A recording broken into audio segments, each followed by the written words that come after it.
എമിറേറ്റുകളിൽ തടസ്സമില്ലാത്ത ഗതാഗതത്തിനായി പല സാങ്കേതിക വിദ്യകളും ഉപയോഗിക്കുന്നത് നമ്മൾ കണ്ടിട്ടുണ്ട്.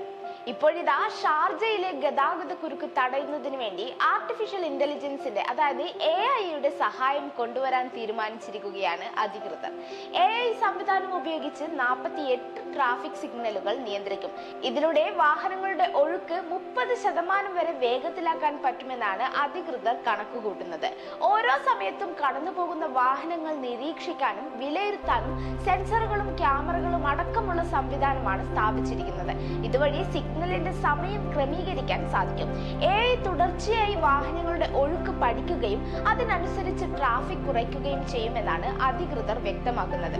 2023 റോഡ്സ് ഗതാഗതം സുഗമമാക്കാൻ വേണ്ടി വിവിധ തരത്തിലുള്ള പദ്ധതികൾ പ്രഖ്യാപിച്ചിരുന്നു. ഇതിന്റെ പുറമെയാണ് AI സാങ്കേതിക വിദ്യ കൂടി ഉപയോഗിക്കാൻ തീരുമാനിച്ചിരിക്കുന്നത്. ഇതുപോലുള്ള ഇൻഫോർമേറ്റീവ് വീഡിയോസിനായി ഞങ്ങളുടെ പേജ് ഫോളോ ചെയ്യും.